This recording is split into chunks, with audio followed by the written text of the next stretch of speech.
शांति। आज 30 जून 2023 के बाबा के अनमोल मधुर महावाक्य सुनेंगे। आज की मुरली में बाबा ने हम बच्चों का ध्यान अपने मूल धारणाओं पर खिंचवाया है। बाबा कहे, बच्चे तुम्हें भोजन का बहुत बहुत ध्यान रखना चाहिए, क्योंकि उसी से हमारी अवस्था मजबूत होगी। बाबा कहे, जो बच्चे बाबा की याद में प्रेम से भोजन बनाते हैं और बाबा की याद में रहकर स्वीकार करते हैं, तो बाबा भी वासना लेते हैं और उस भोजन के अंदर भी शक्ति भरते हैं। तो बाबा कहे, तुम्हें निरंतर बाबा को याद करते, भोजन बनाते और सबको प्यार से भोजन खिलाना है। साथ ही साथ बाबा कहे, तुम्हें बच्चों को हर प्रकार की सेवा में अपना हाथ बटाना है। जितनी कर्मणा सेवा भी करते जाएंगे, उतना भी बाबा की याद पावरफुल होती जाएगी। तो सुनते हैं आज के बाबा के अनमोल मधुर महावाक्य। ओम शांति। मीठे बच्चे, इस पुरानी दुनिया, पुराने मांडवे से अब दिल हटा लो। तुम्हें बाप के पास वापस जाना है, इसीलिए घर को याद करो। आज की मुरली से प्रश्न है, अपनी अवस्था अच्छी बनाने के लिए किस बात का बहुत बहुत ध्यान रखना चाहिए? उत्तर है भोजन का। सेंसिबल बच्चे अपने हाथ से योग में रहकर भोजन बनाएंगे और खाएंगे। अगर कोई बाबा को याद कर प्रेम से बैठ भोजन बनाए और खाए, तो अवस्था बहुत अच्छी हो सकती है। तो बाबा कहे, सेंसिबल बच्चे अपने हाथ से योग में रहकर भोजन बनाएंगे और खाएंगे। और जो प्रेम से बाबा को याद करके भोजन बनाए और खाए, तो उनकी अवस्था बहुत अच्छी हो सकती है। बाबा की याद में भोजन बनाएंगे तो बाबा भी वासना लेंगे। सर्विसेबल बच्चों को बहुत फुर्त बनना चाहिए। हर प्रकार की सेवा अपने हाथ से करनी है। आज की मुरली से पहले गीत बजा है, मुझको सहारा देने वाले तेरा शुक्रिया। ओम शांति। बच्चों प्रति बाप बैठ समझाते हैं। बच्चे जानते हैं हम आत्माएं परम पिता परमात्मा बाप से सुन रही है। आगे सत्संगों में तुम ऐसे नहीं समझते थे कि हम आत्माएं परम पिता परमात्मा से सुन रही है। यहाँ बच्चे बाप के और बाप बच्चों के सन्मुख है। बाप निराकार है और आत्मा भी निराकार है ना। बाबा कहे, बाप निराकार है और आत्मा भी निराकार है ना। कितने ढेर के ढेर बच्चे हैं, ये बाप बिगर और कोई कह न सके। जो बाप के सन्मुख ब्राह्मण ब्राह्मणियां है, उनको ही बाप बैठ समझाते हैं। तुम जानते हो इस समय सब पापात्माएं हैं। ये कोई पुण्य आत्माओं की दुनिया नहीं है। पुण्य आत्माओं की दुनिया सतयुग को कहा जाता है। अभी तुम बच्चों को बेहद का बाप राजयोग सिखला रहे हैं। अब बाप कहते हैं, इस पुरानी दुनिया में देह सहित जो कुछ है उनको भूलना है, उनसे वैराग्य आना चाहिए। यह है बेहद का वैराग्य। तुमको कोई जंगल में नहीं जाना है, रहना गृहस्थ व्यवहार में ही है, परंतु इस पुरानी दुनिया से दिल नहीं लगानी है। ये कलयुग का मांडवा है। इस मांडवे में जब सतयुग था तो देवी देवताओं का राज्य था, उन्हों का पाठ बजता था। अब यह मांडवा पुराना हो गया है। पुण्य आत्माओं की दुनिया सतयुग को कहा जाता है। अभी तुम इन आंखों से जो कुछ देखते हो वह पुरानी चीज ही है। ये 84 जन्म पूरे करने हैं, तो इस पुरानी दुनिया से दिल नहीं लगानी है, दिल लगानी है नई दुनिया से। अब तो ये पुराना शरीर छोड़कर हमको वापस जाना है। खुशी रहनी चाहिए। बाबा कहे खुशी रहनी चाहिए। बाबा हमको फिर से वापस ले जाने आए हैं। फिर से हमको स्वर्ग में जाकर पाठ बजाना है। गोया गृहस्थ व्यवहार में रहते ममत्व मिटा देना चाहिए। पुरानी दुनिया को कब्रिस्तान बनना ही है। बाबा जैसे बच्चों को वैराग्य दिला रहे हैं कि पुरानी दुनिया को कब्रिस्तान बनना ही है। नाटक के एक्टर्स पाठ पूरा करते हैं तो फिर घर याद पड़ता है। पाठ पूरा हुआ कि फिर मन चला जाता, अब घर जाना है। तुम भी जानते हो हम ब्राह्मणों ने 84 जन्मों का पाठ बजाया। 84 का चक्र ही कहा जाता है। वर्ण को याद करना पड़ता है। शिव बाबा बैठ फूलों को देखते हैं। बाबा हम बच्चों को फूल के रूप में देखते हैं, तो बाबा फूलों को देखते हैं। इनकी आत्मा भी देखती है और फिर बाबा को भी याद करती है। ब्रह्मा बाबा बच्चों को भी देखते हैं और शिव बाबा को भी याद करते हैं। बाबा ने हमको ये ज्ञान सुनाया है। वही बाप टीचर सतगुरु है। कोई शास्त्र तो हाथ में नहीं है। बच्चियां भी कहेगी शिव बाबा ने सृष्टि चक्र की नॉलेज दी है, वह आपको सुनाते हैं। बाबा ने जो सृष्टि चक्र की नॉलेज हम बच्चों को दी है, वही हमें सबको सुनाना है। तो सतगुरु ही याद पड़ेगा। आत्माओं के रूप से बाबा भी याद आता है। सारे वर्ल्ड की हिस्ट्री ज्योग्राफी भी याद पड़ती है। यह भी जानते हो हम आत्माएं नंगी रहती है, वहां परम धाम में हम आत्माएं अशरीरी रहती है। बाप तो सदैव अशरीरी है। अभी हमको इस शरीर द्वारा कल्प पहले मुआफिक शिक्षा दे रहे हैं।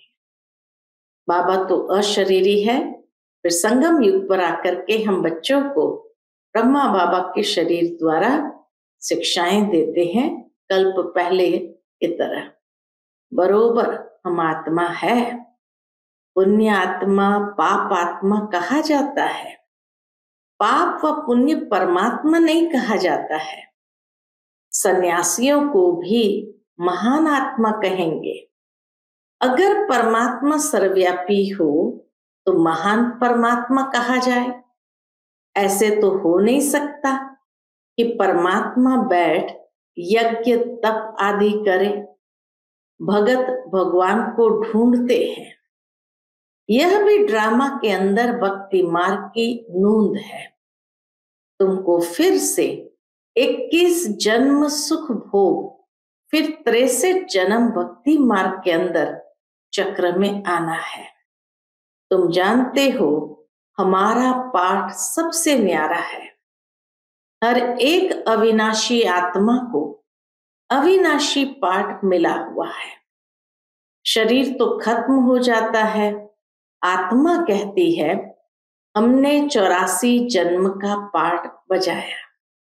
अभी हमको पाठ पूरा करके वस्त्र छोड़कर जाना है। बाबा कहे इस शरीर रूपी वस्त्र को छोड़कर हमें जाना है। तो अभी हमको पाठ पूरा करके वस्त्र छोड़ना है। इसमें ममत्व नहीं रखना है। आत्मा ही सब कुछ करती है। आत्मा पढ़ती है, कहती है हमने इतना पढ़ा है। इन ऑर्गन्स द्वारा आत्मा इनसे निकल जाती है तो शरीर को मुर्दा कहा जाता है। आत्मा कहती है मैं अमर हूं। आत्मा अमर है। तुम्हारी बुद्धि में अभी रहता है बरोबर इस बेहद के ड्रामा में हमारा 84 जन्म का पार्ट है। अनेक एक्टर्स भिन्न भिन्न धर्म के हैं। भारत की बड़ी भारी महिमा है। क्रिश्चियन लोगों को भी भारत के लिए रिगार्ड है। समझते हैं भारत ही प्राचीन है। उस समय क्रिश्चियन नहीं थे, परंतु वह सिर्फ कहने मात्र कह देते हैं कि भारत प्राचीन था, जानते नहीं है। एंशियंट भारत को, प्राचीन भारत को कोई भी जानते नहीं है। वहां तो देवी देवताओं का राज्य था, जिनको भगवती भगवान कहते हैं। गॉड कृष्णा नहीं, लॉर्ड कृष्णा कहते हैं। श्री कृष्ण के अथवा देवताओं के बहुत पुराने ते पुराने चित्र मंगवाते हैं, क्योंकि फिर भी सबसे बड़े हैं ना ये देवी देवता है। हाँ, सारी मनुष्य सृष्टि का सिजरा जहां से आरंभ हो, तो इसीलिए बाबा कहे श्री कृष्ण अथवा देवताओं के बहुत पुराने ते पुराने चित्र मांगते हैं, क्योंकि फिर भी सबके बड़े हैं ना देवी देवताएं। भारत की बड़ी महिमा है। गीता में अगर नाम न बदलते, बाबा कहे गीता में अगर नाम न बदलते तो सब जानते कि हम मनुष्य आत्माओं के बाप का ये भारत खंड जन्म स्थान है। शिव के मंदिर तो जहां तहां है। पतित पावन बाप पतित दुनिया में ही आकर सबको पावन बनाते हैं, तो ऊंच हुआ ना। पतित पावन बाप पतित दुनिया में ही आकर सबको पावन बनाते हैं, तो ऊंच हुआ ना। महिमा भी होती है शिवाय नमः। तुम मात पिता हम बालक तेरे, तुम ज्ञान के सागर हो। तुम्हारी गत मत न्यारी है, तुम्हारी महिमा अपरंपार है। शिव बाबा के लिए कितनी महिमा करते हैं, परंतु फिर उनको भूल जाते हैं। इसलिए भारत की महिमा उड़ गई है। अब बच्चे बाहर विलायत में जाएंगे तो उन्हों को समझाना है सब आत्माओं का बाप व निराकार है। तुम गॉड फादर को पुकारते हो, परंतु वह कब आते हैं यह पता नहीं है। वह यूरोपवासी यादव भी जानते हैं, हमने यह जो मुसल बनाए हैं इनसे जरूर हम अपने कुल का विनाश करेंगे। महाभारत लड़ाई मशहूर है, सामने मौत खड़ा है। भारत प्राचीन है तो उसके मददगार भी बहुत बनते हैं। समझते हैं भारत बहुत धनवान था, इतना तो खजाना था, इतना बाबा का इतना तो खजाना था जो बाद में मुसलमानों ने हीरे मणियां आदि ले जाकर कब्रों में लगाई है। बच्चे जानते हैं बरोबर भारत में देवी देवताओं का राज्य था। अभी हम फिर से वह राज्य ले रहे हैं।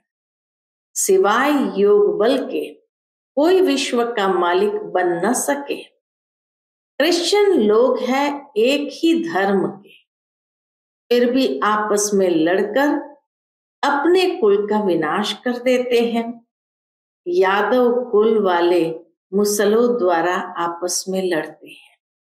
यह जानते हैं कि बॉम्ब से सारी दुनिया ही उड़ जाएगी, हम राज्य कर नहीं सकेंगे।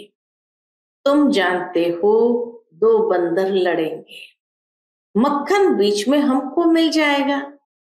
तुम पुरुषार्थ कर रहे हो, अब तुम बच्चों को इस पुरानी दुनिया से क्या आना चाहिए? बाबा कहे वैराग्य आना चाहिए, क्योंकि जानते हैं ये सब खत्म होने वाला है। याद एक बाप को करना है, कब्रिस्तान को क्या याद करना है? कब्रिस्तान खत्म हो फिर परिस्तान बनना है। नहीं तो सतयुग में इसी भारत में हीरे जवाहरत की खानियां थी, अब तो सब खत्म हो गई। बच्चों ने साक्षात्कार किया है कैसे विमानों में सोना आदि ले आते हैं, वह सृष्टि ही नई बन जाएगी। वहां कितने अच्छे अच्छे फल फूल होते हैं, हर चीज वहां अच्छी होती है। गंध करने व दुख देने वाली कोई चीज होती ही नहीं, इसलिए उनको स्वर्ग कहा जाता है। तो अब एक ही साजन सब सजनियों को ले जाने आए हैं। शरीर तो सबके यहाँ खलास हो जाएंगे। यह होली का आदि सब यहाँ के उत्सव है, परंतु उनके महत्व, उत्सव यहाँ के हैं, परंतु उनके महत्व का यथार्थ किसको पता नहीं है। रक्षाबंधन का भी उत्सव है, रावण को जलाने का भी उत्सव है। बाबा ने समझाया है सारी सृष्टि इस समय रावण का घर है, सब शोक वाटिका में है। कितने दुखी है तो सबसे ममत्व मिटा देना चाहिए। अभी हम वापस घर जा रहे हैं, घर को ही याद करना है। सतयुग में जब शरीर बूढ़ा होगा तब समझेंगे अब ये शरीर पुराना छोड़ नया लेते हैं। अंदर में भाव जागृत होगा कि अब ये शरीर बूढ़ा हुआ है, तो समझेंगे अब ये पुराना शरीर छोड़ नया लेते हैं। अभी तुम समझते हो हमको वापस जाना है, इसीलिए देह अभिमान छोड़ना है। दुनिया इन बातों को नहीं जानती है, कह देते आत्मा सो परमात्मा, परमात्मा सो आत्मा। बाप समझाते हैं ये झूठ है। अगर भक्त ही भगवान है, अगर भक्त ही भगवान है, तो फिर भगवान को क्यों याद करते हैं? पतित पावन तो एक निराकार बाप गाया हुआ है।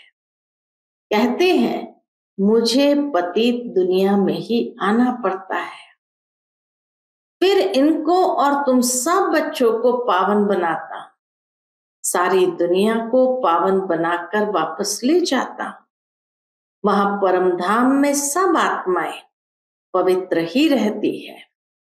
फिर यहाँ सतो रजो तमो में पास कर अंत में पतित बन पड़ी है। यहाँ है सबका अंतिम जन्म। लक्ष्मी नारायण भी जब अंतिम जन्म में है, पतित पावन एक ही बाप है। इस सृष्टि चक्र को समझना बहुत सहज है। माताएं भी इस गोले पर अच्छी रीति समझा सकती है, इसमें सिर्फ बुद्धि की समझ चाहिए। चित्र पर समझाना बहुत सहज है। बाप बिगर ये नॉलेज कोई समझा नहीं सकता, और कोई पास ये चित्र है नहीं। इन चित्र का बहुत बहुत मान होगा।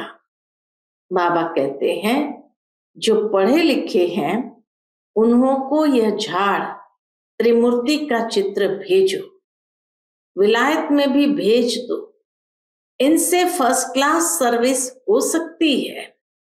रूबरू जाकर समझा सकते हो। यह भी नॉलेज है ना, कॉलेज में यह होनी चाहिए। हम बाबा कहे ये नॉलेज कॉलेज में भी होनी चाहिए, तो उन्हों को बेहद की हिस्ट्री ज्योग्राफी की नॉलेज मिले। जो ब्राह्मण कुल के होंगे उन्हों को तीर लग जाएगा। भिन्न भिन्न प्रकार के डायरेक्शन बाबा देते रहते हैं। बच्चों को कभी जोश आता है, फिर ठंडे सोडा वाटर हो जाते हैं। कभी तो एकदम सेवा का जोश आएगा और कभी देखो तो एकदम सोडा वोटर हो जाते हैं। बड़ी बड़ी यूनिवर्सिटी में ये चित्र दो, चित्र जाएंगे तब तो किसको तीर लगेगा ना। विलायत के बड़े बड़े आदमियों को फ्री दो, बेहद का बाप कहते तुम फ्री दे सकते हो, परंतु ऐसे नहीं ट्राम व बस में जो मिले उनको देते रहो। लायक भी देखना है कि ये बच्चा लायक है या नहीं, इसमें बड़ी अच्छी नॉलेज है। बड़े बड़े दुकानों पर भी दे सकते हैं, मेहनत करनी चाहिए ना। सर्विसेबल बच्चे सर्विस कर सकते हैं, हर एक की अपनी अपनी सर्विस है। माताओं को भी घर में सर्विस करनी है। चित्र उठाकर फिर प्यार से बैठ समझाओ। छोटे छोटे बच्चों को चित्र पर बताया जाता है ना। कोई 4 मास का बच्चा है, कोई 6 मास का, कोई 2 मास का। अब तुम्हारी बुद्धि में है कि 84 जन्म कैसे लेते हैं। अब ब्राह्मण बने हैं, फिर देवता बनेंगे, फिर क्षत्रिय। ऐसे ऐसे अपने से बातें करनी चाहिए। ज्ञान का विचार सागर मंथन करना है। तुम पारलौकिक बाप से बातें करने वाले हो, यह है विचार सागर मंथन करना। जितनी सर्विस करेंगे उतना इजाफा मिलेगा। तुम गॉडली सर्विस पर हो। बाबा कहते हैं भल गृहस्थ व्यवहार की संभाल करो, 8 घंटा इस सर्विस में लगाओ, तुमको बेहद का खजाना मिलता है। सारा दिन बुद्धि में यह स्वदर्शन चक्र फिरना चाहिए, 84 का चक्र याद आना चाहिए। ये भूल क्यों जाते हो? जितना सिमरण करेंगे उतना बाप के गले का हार बनेंगे, फिर विष्णु के गले का हार बनेंगे। घड़ी घड़ी बच्चों को समझाया जाता है, यहाँ धारणा अच्छी होगी क्योंकि यहाँ कोई मित्र संबंधी आदि तो है नहीं। सर्विसेबल वह जो सारा दिन सर्विस में लगा रहे। बाबा की मुरली सुने, रिपीट करे, नोट करे। टीचर समझते हैं हमारे स्कूल में बहुत पास हो निकले तो गवर्नमेंट इजाफा देगी। तुम ब्राह्मणों को भी ऐसा रहना चाहिए। हम झुंड का झुंड अच्छा तैयार कर बाबा के पास ले जाएं। इसको कहेंगे सेंसिबल। अगर कोई मेहनत नहीं करते तो रिपोर्ट आती है। बाबा कहे अगर कोई ब्राह्मणी भी मेहनत नहीं करते तो रिपोर्ट आती है। आराम तो हराम है। टीचर ऐसा फुर्त होना चाहिए जो 10 सेंटर संभाले, ऐसी फुर्ती होनी चाहिए। इधर उधर भागता रहे, 5-6 घंटा नींद काफी है, बाकी मेहनत करनी चाहिए। अच्छे सेंसिबल बच्चे कोशिश कर भोजन भी अपने हाथ से बनाएंगे। बाबा को याद कर प्रेम से बैठ भोजन बनाए और खाए तो अवस्था बहुत अच्छी रहेगी। बाबा भी चाहते हैं अपने हाथ से बनावे। बाबा को याद कर बनाएंगे तो बाबा को भी वासना मिलेगी। बाप की याद से बहुत अच्छी उन्नति होगी। स्वदर्शन चक्र फिराते रहो।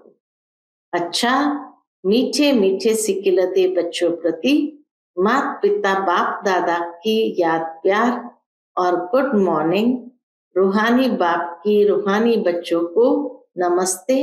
हम सभी रूहानी बच्चों की रूहानी माता पिता बाप दादा को याद प्यार, गुड मॉर्निंग और नमस्ते नमस्ते। शुक्रिया बाबा, शुक्रिया। आज की मुरली से धारणा के लिए मुख्य सार है। पहली पॉइंट, अपने आप से व पारलौकिक बाप से बातें कर विचार सागर मंथन में बुद्धि को बिजी रखना है। स्वदर्शन चक्रधारी बनना है। दूसरी पॉइंट, अभी हम वापस घर जा रहे हैं। ये शोक वाटिका है, इससे ममत्व मिटा देना है, नई दुनिया से अपने दिल लगाने हैं। आज का बाप दादा का मधुर वरदान हम बच्चों के प्रति है। दिलाराम बाप की याद द्वारा तीनों कालों को अच्छा बनाने वाले इच्छा मुक्त भव। दिलाराम बाप की याद द्वारा तीनों कालों को अच्छा बनाने वाले इच्छा मुक्त भव। जिन बच्चों के दिल में एक दिलाराम बाप की याद है, वह सदा वाह वाह के गीत गाते रहते हैं। उनके मन से स्वप्न में भी हाय शब्द नहीं निकल सकता, क्योंकि जो हुआ वह भी वाह, जो हो रहा है वह भी वाह, और जो होना है वह भी वाह। तीनों ही काल वाह वाह है, अर्थात अच्छे ते अच्छा है।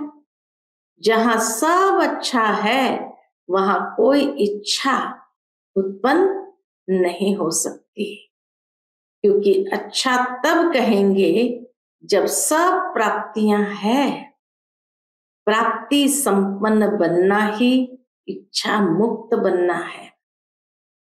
आज का स्लोगन है, संस्कारों को ऐसा शीतल बना लो जो जोश व रोब के संस्कार इमर्ज ही ना हो। संस्कारों को ऐसा शीतल बना लो जो जोश व रोब के संस्कार इमर्ज ना हो। अच्छा, Om Shanti. Click here to like, subscribe and press the bell icon to stay updated with our latest videos.